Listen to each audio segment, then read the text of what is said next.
Welcome, brave listeners, to Wilhelm Presents Frightening Tales. I'm your host, Wilhelm. Tune in each week where I entertain my listeners with another dark and creepy tale of the paranormal, donated by authors from all over this world. If you are an author of some paranormal fiction and would like to share a story with my listeners, submit one at frighteningtales.com. And while you're there, tune in for more than 100 episodes of previous content. Today's episode. Once a season, I like to dive into the history of horror and revisit one of the great works that helped to shape the genre. Today's story is written by none other than Roald Dahl.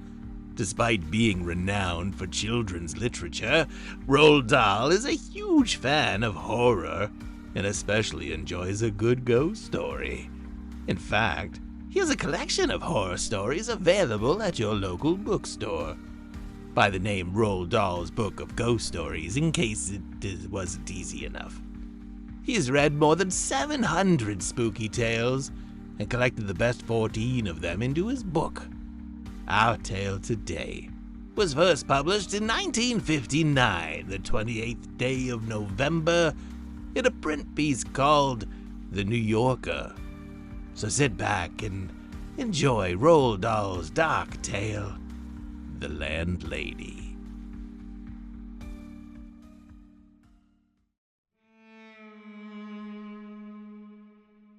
Billy Weaver had traveled down from London on the slow afternoon train, with a change at Swindon on the way, and by the time he got to Bath, it was about 9 o'clock in the evening, and the moon was coming up out of a clear, starry sky over the houses opposite the station entrance.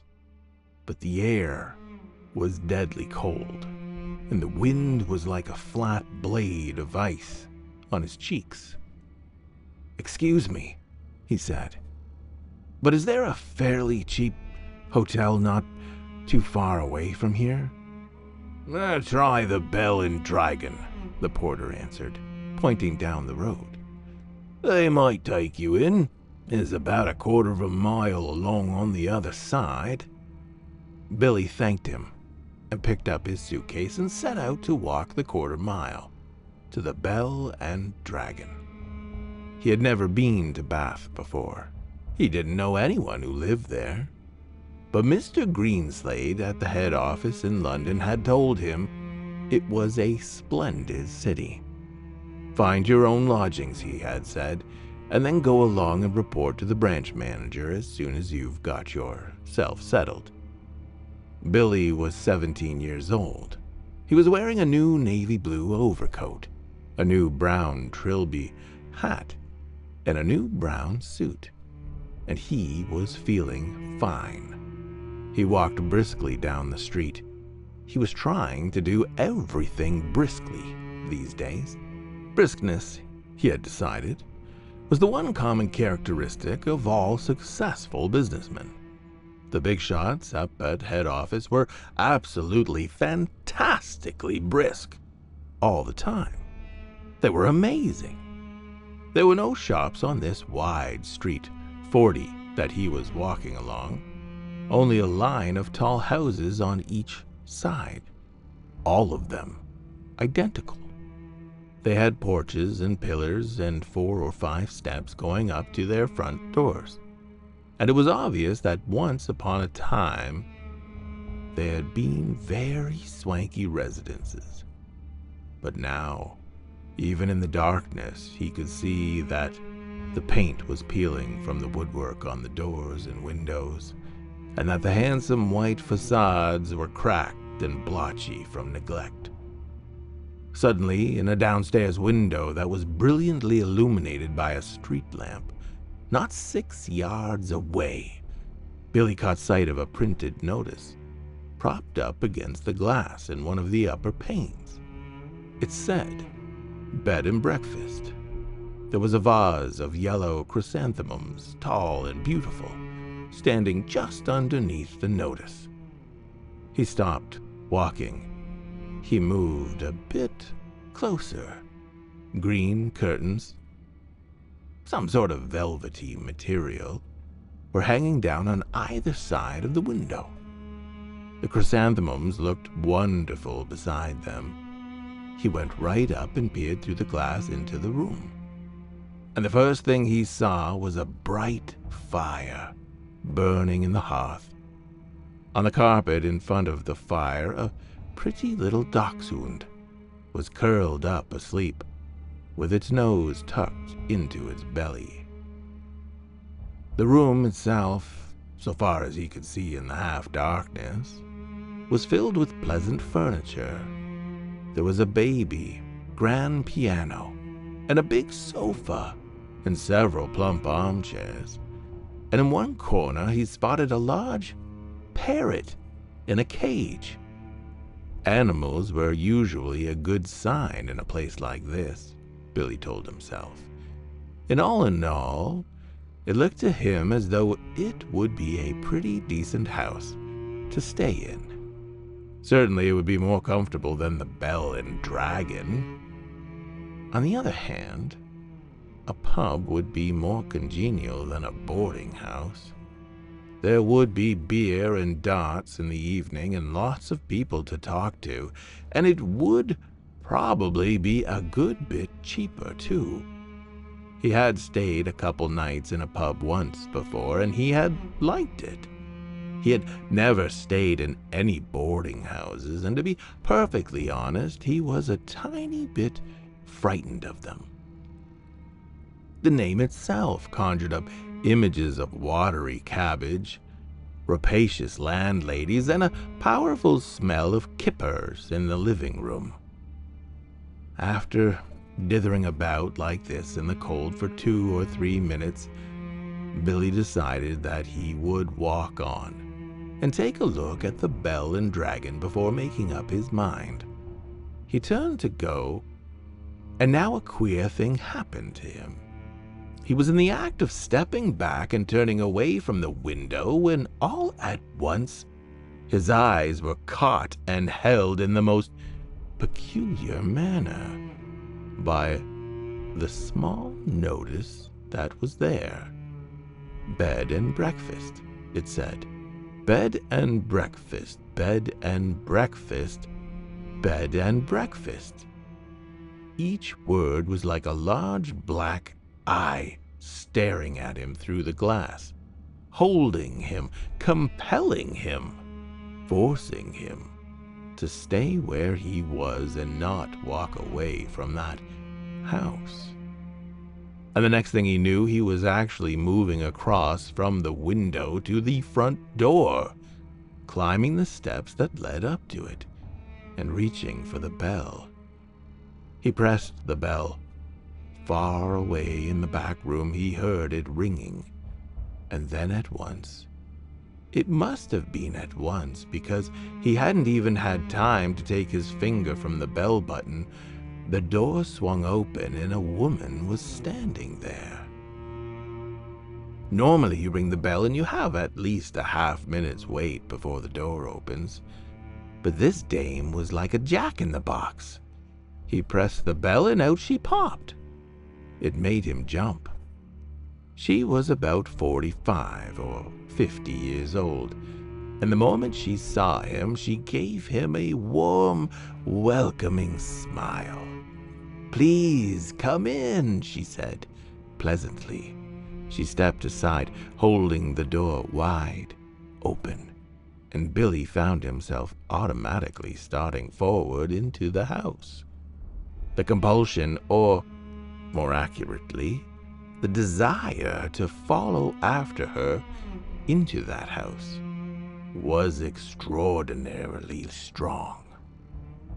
"I saw the notice in the window," he said, holding himself back.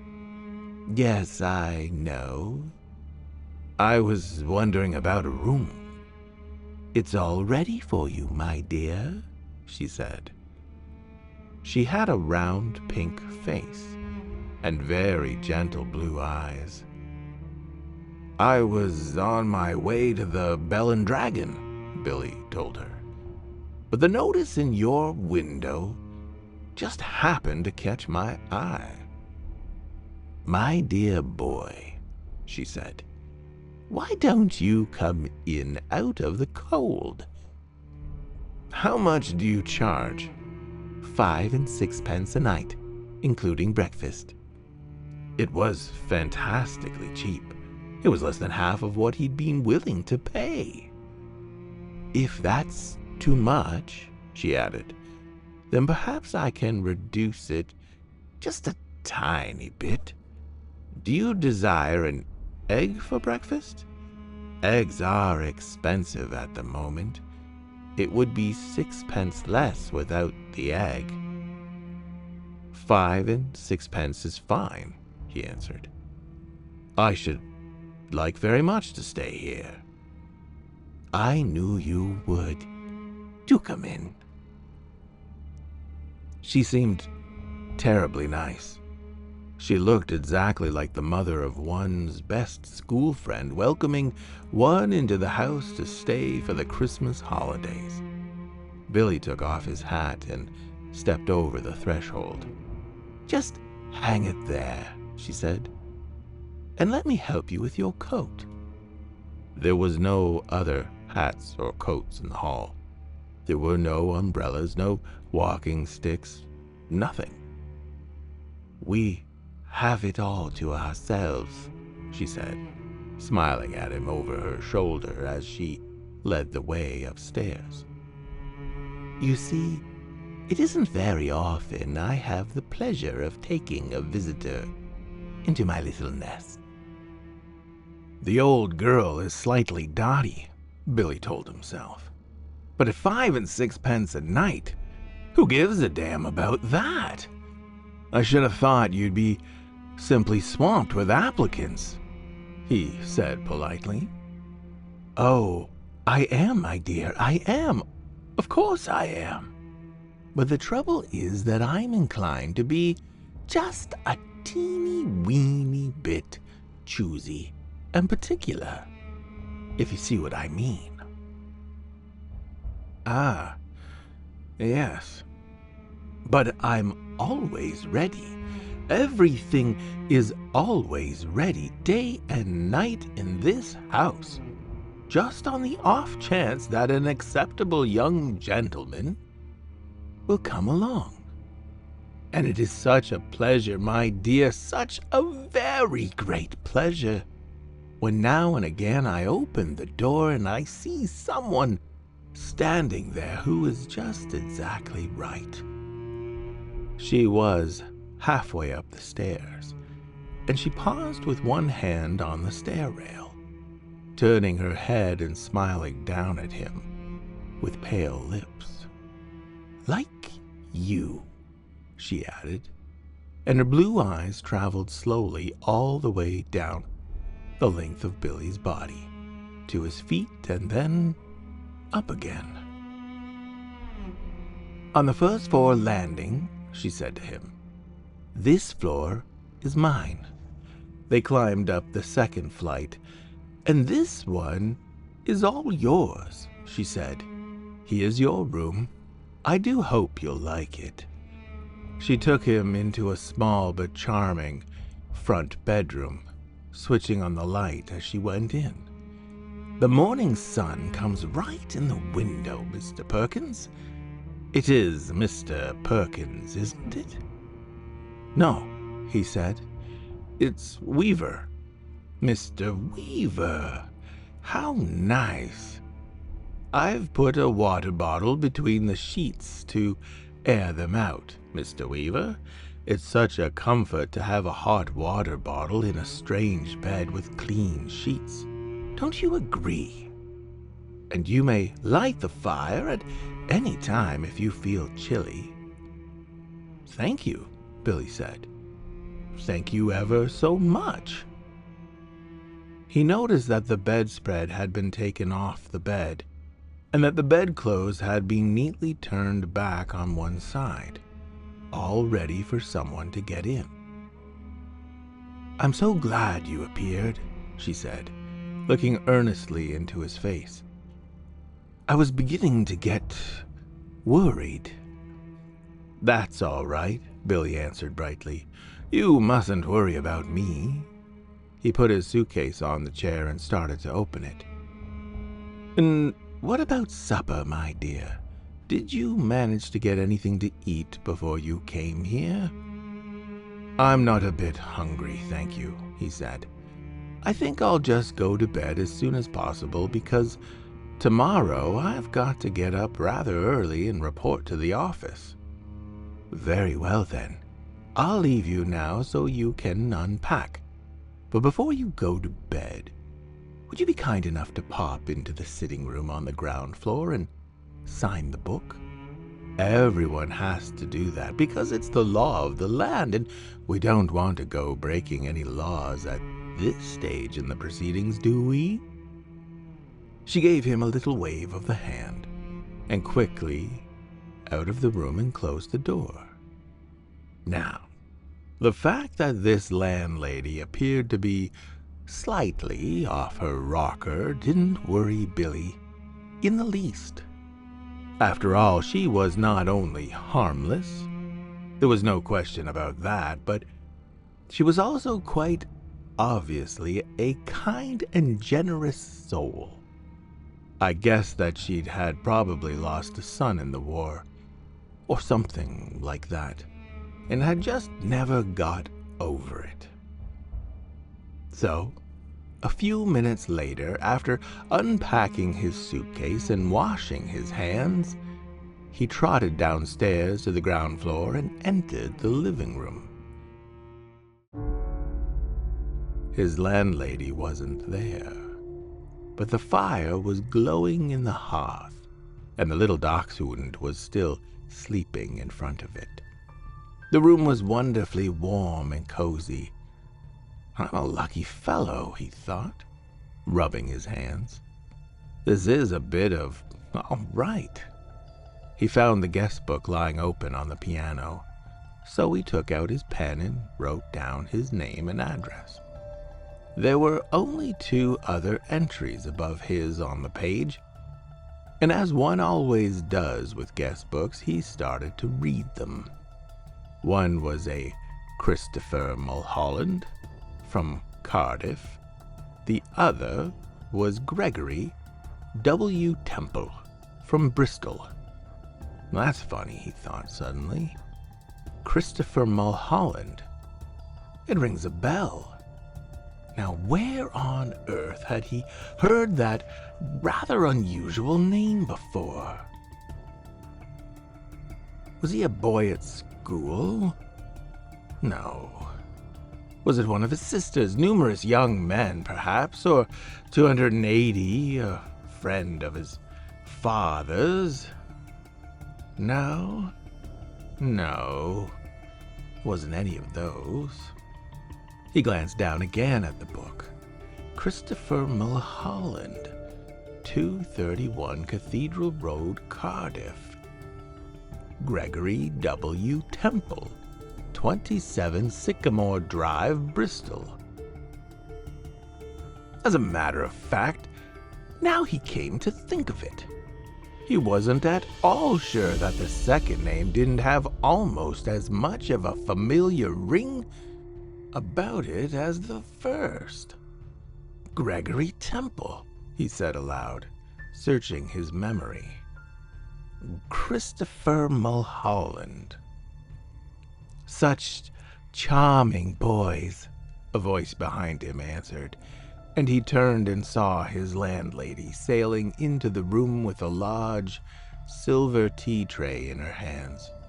She was holding it well out in front of her and rather high up, as though the tray were a pair of reins on a frisky horse. They sound somehow familiar, he said. They do? How interesting. I'm almost positive I've heard those names before, somewhere. Isn't that queer? Maybe it was in the newspapers. They weren't famous in any way, were they? I mean, famous cricketers or footballers or something like that. Famous, she said. setting the tea tray down on the low table in front of the sofa. "Oh no, I don't think they were famous, but they were extraordinarily handsome, both of them. I can promise you that. They were tall and young and handsome. My dear, just exactly like you." Once more, Billy glanced down at the book. "Look here," he said, noticing the dates. "This last entry is over 2 years old." "Is it?" "Yes, indeed. And Christopher Mulholland is nearly a year before that. More than 3 years ago." "Dear me," she said, shaking her head and heaving a dainty little sigh. "I would have never have thought. How time does fly away from us all, doesn't it, Mr. Wilkins?" "It's Weaver," Billy said. "Weaver." "Oh, of course it is," she cried, sitting down on the sofa. "How silly of me. I do apologize. In one ear and out the other. That's me, Mr. Weaver." "You know something," Billy said. "Something that's really quite extraordinary about all this?" "No, dear, I don't." "Well, you see, both these names, Mulholland and Temple, I not only seem to remember each one of them separately, so to speak, but somehow or other, in some peculiar way, they both appear to be sort of connected together as well. As though they were both famous for the same sort of thing. If you see what I mean, like Dempsey and Tunney, for example, or Churchill and Roosevelt." "How amusing," she said. "But come over here now, dear, and sit down beside me on the sofa, and I'll give you a nice cup of tea and a ginger biscuit before you go to bed." "Oh, you really shouldn't bother," Billy said. "I didn't mean you to do anything like that." He stood by the piano, watching her as she fussed about with the cups and saucers. He noticed that she had small, white, quickly moving hands and red fingernails. "I'm almost positive it was in the newspapers I saw them," Billy said. "I'll think of it in a second, I'm sure I will. There's nothing more tantalizing than a thing like this which lingers just outside the border of one's memory." He hated to give up. "Now, wait a minute," he said. "Wait just a minute. Mulholland. Christopher Mulholland. Wasn't that the name of the Eton schoolboy who was on a walking tour through the West Country and then all of a sudden—" "Milk?" she said. "And sugar?" Yes, please." "And then all of a sudden—" "Eton schoolboy," she said. "Oh, no, my dear, that can't possibly be right, because my Mr. Mulholland was certainly not an Eton schoolboy when he came to me. He was a Cambridge undergraduate. Come over here now and sit next to me and warm yourself in front of this lovely fire. Come on. Your tea's all ready for you." She patted the place beside her on the sofa, and she sat there smiling at Billy and waited for him to come over. He crossed the room slowly and sat down on the edge of the sofa. She placed his teacup on the table in front of him. "There we are," she said. "How nice and cozy this is, isn't it?" Billy started sipping his tea. She did the same. For half a minute or so, neither of them spoke. But Billy knew that she was looking at him. Her body was half turned towards him, and he could feel her eyes resting on his face, watching him over the rim of her teacup. Now and again he caught a whiff of a peculiar smell that seemed to emanate directly from her person. It was not in the least unpleasant, and it reminded him, well, he wasn't quite sure what it reminded him of. Pickled walnuts? New leather? Or was it the corridors of a hospital? Mr. Mulholland was a great one for his tea, she said at length. Never in my life have I seen anyone drink as much tea as dear, sweet Mr. Mulholland. I suppose he left fairly recently, Billy said. He was still puzzling his head about the two names. He was positive now that he had seen them in the newspapers, in the headlines. Left? She said, arching her brows. But my dear boy, he never left. He's still here. Mr. Temple is also here. They're on the 3rd floor, both of them together. Billy set down his cup slowly on the table and stared at his landlady. She smiled back at him, and then she put out one of her white hands and patted him comfortingly on the knee. How old are you, my dear? She asked. 17. 17, she cried. Oh, it's the perfect age. Mr. Mulholland was also 17, but I think he was a trifle shorter than you are. In fact, I'm sure he was, and his teeth weren't quite so white. You have the most beautiful teeth, Mr. Weaver. Did you know that? They're not as good as they look, Billy said. They've got simply masses of fillings in them at the back. Mr. Temple, of course, was a little older, she said, ignoring his remark. He was actually 28, and yet I never would have guessed it if he hadn't told me. Never in my whole life. There wasn't a blemish on his body. A what? Billy said. His skin was just like a baby's. There was a pause. Billy picked up his teacup and took another sip of his tea, and then he set it down again gently in the saucer. He waited for her to say something else, but she seemed to have lapsed into another of her silences. He sat there staring straight ahead of him into the far corner of the room, biting his lower lip. That parrot, he said at last. You know something? It had me completely fooled when I first saw it through the window from the street. I could have sworn it was alive. Alas, no longer. Well, it's most terribly clever the way it's being done, he said. It doesn't look in the least bit dead. Who did it? I did. You did? Of course, she said. And have you met my little Basil as well? She nodded towards the dachshund, curled up so comfortably in front of the fire. Billy looked at it, and suddenly he realized that this animal had all the time been just as silent and motionless as the parrot. He put out a hand and touched it gently on the top of its back.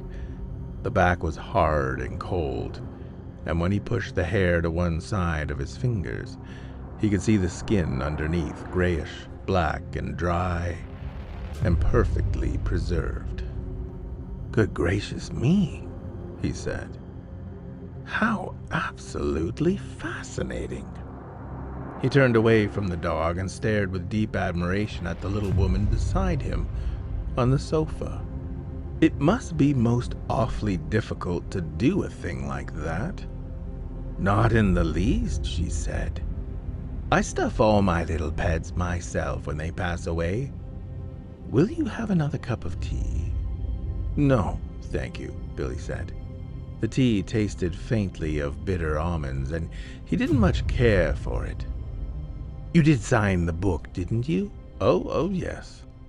That's good, because later on, if I happen to forget what you were called, then I can always come down here and look it up. I still do that almost every day with Mr. Mulholland and Mr. Temple, Billy said. Gregory Temple. Excuse my asking, but haven't there been any other guests here except them in the last 2 or 3 years? Holding her teacup high in one hand, inclining her head slightly to the left, she looked up at him out of the corner of her eyes and gave another gentle smile. No, my dear, she said.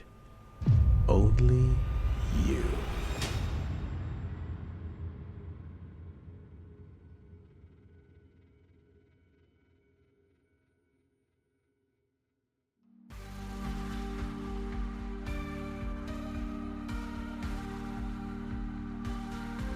Thank you, brave listeners, for joining me today. Please join me again next week for another frightening tale, or listen to one of more than 100 previous episodes. If you enjoyed your time here, please support my work. If you've been watching on YouTube, like the episode and subscribe to the channel. If you've been tuned in on Apple Podcast, please rate the channel as you see fit. And if you've been listening to the program on Spotify, I'd love to hear your comments. Most of all, share frightening tales with those around you and support today's authors however you can.